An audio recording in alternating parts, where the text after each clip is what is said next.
안녕하십니까. 가슴 뛰는 남자가 알려주는 커피 한 잔의 명상으로 오늘은 99일 차인데요. 98일 차네요. 네, 98일 차. 98일 차인데 공포를 극복하는 길에 대해서 한번 말씀드리겠습니다. 오늘도 오늘 뭐 세 가지에 대해서 말씀드릴 건데요. 제가 이 세 가지를 얘기하는 거는 제가 이 유튜브를 찍으면서 제 불안한 마음, 뭐 여러 가지 마음을 다잡고, 그리고 이게 또 발표 연습에도 기가 막히게 도움이 되더라고요. 그래서 사람들은 항상 뭔가를 얘기할 때 주제가 없이 주제를 벗어나는 경우도 있고, 그리고 또 이 사람들은 되게 바쁩니다. 그래서 결론을 얘기해야 되고요. 그래서 두 가지씩을 얘기를 해야 합니다. 결론부터. 그래서 저도 가끔은 또 까먹게 되다 보니까 오늘도 그의 논리에 맞게끔 얘기를 해볼게요. 공포라는 거는 우리는 병적으로 이렇게 두려워하는 게 있다고 합니다. 공수증, 뭐 고소공포증, 뭐 폐소공포증이 있는데, 일단 사람들은 인간적으로 이제 선천적으로 일단 공포는 낙하공포와 소리공포가 있대고 하는데, 이건 아주 정상적이라고 합니다. 그러니까 자기 보호를 위해서 일종의 경보이죠.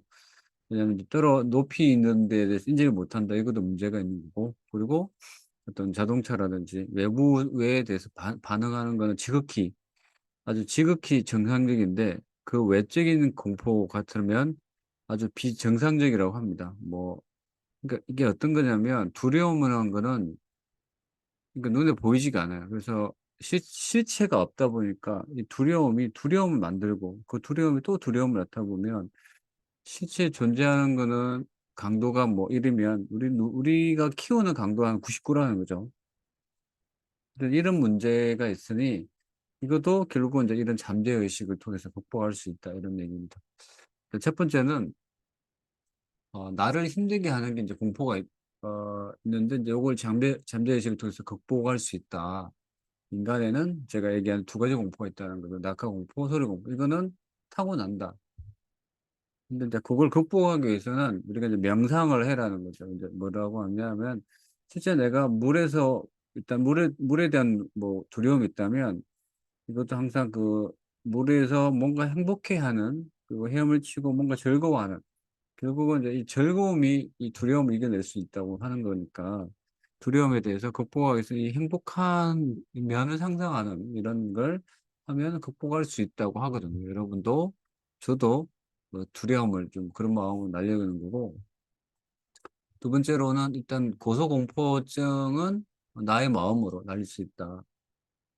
그러니까 고소 높은 데 가서 뭔가 느끼는 거는 아주 지극히 정상적이라고 합니다. 그래서 그걸 이겨내기 위해서 수많은 훈련과 마인드와 여러 가지를 해서 극복할 수 있는데, 일단 제가 오늘 경험을 얘기하면, 저도 이 대인 공포가 있어 여러 가지 그 참 너무 힘들더라고요, 그런 부분. 근데 오늘은 이제 제가 고객 클라이언트를 만나러 갔어요. 처음 뵙는 분이고, 그래서 제가 그분을 만나기 위해서 항상 그런 뭔가 제 얘기를 잘할 수 있다, 이렇게, 그러니까 뭐 그렇게 꼭 한다기보다는 못한다는 생각을 좀 떨치기 위해서 이렇게 많이 마인드 셋을 했거든요. 그래서 그렇게 하다 보니까 오늘 막 이분한테 어쨌든 제가 뭐 길게는 안 했지만 한 20분 이상 얘기를 했어요. 대화를 나누게 됐고.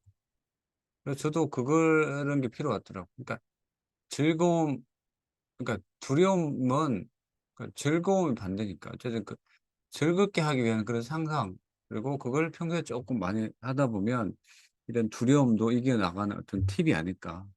뭐 그게 대인 공포든 뭐 고소 공포든 어떠한 공포가 있으면 행복한 나의 이 면을 좀 되짚어 보는, 그렇게 하다 보면 공포를 이겨나갈 것 같고요. 그리고 이제 세 번째는, 공포증은 비증상심이 파괴적이라고 하거든요. 그래서 공포라는 거는 이 내가 만들어내는 그거라고 보는 것 같아요. 그래서 내가 실제 대인 공포였어요. 대인 공포를 사람을 만나면서 극복할 수 있는데, 이게 사람을 아예 안 만나면서 사람에 대한 두려움이 있다 보니까 이거는 이제 마치 해결이 안 되는. 이 생에서 내가 해결할 수 없는 상황이다 하고 이렇게 결론이 나더라고요. 그게 아니고 뭐 어설프게라도 한 명씩 만나고 얘기하고 말은 안 하지 뭐 아이 컨택이라도 하고 그다음에 메시지를 보내고 이렇게 하면서 지속적으로 훈련하다 보면 이제 그런 대인 관계는 충분히 극복이 되겠더라고요. 그런 이제 시간적인 투자와 우리 인내가 필요하니까 그렇게 상상을 하면 충분히 극복할 수 있는 것 같고, 그리고 이제 여기서 오늘 책에서 얘기한 게 뭐냐면 이 인제 예를 들면 물에 대한 두려움이면 이 헤엄치면서 상상하는 그런, 그러니까 물에서 뭔가 내가 행복한적인, 그리고 이 비정상적이라고 하는 거 있잖아요. 이렇게 인간은 기본적으로 고소와 소리 공포가 있다고 했는데 이 나머지는 이런 상상한 면으로 하면 충분히 극복할 수 있다고 하거든요. 여러분이 어떤 공포를 갖고 있는지 모르겠지만 이렇게 상상하면서 행복한 모습을 그리면 된다. 저도 한번 실현해 보겠습니다. 여러분 내일 봐요. 안녕.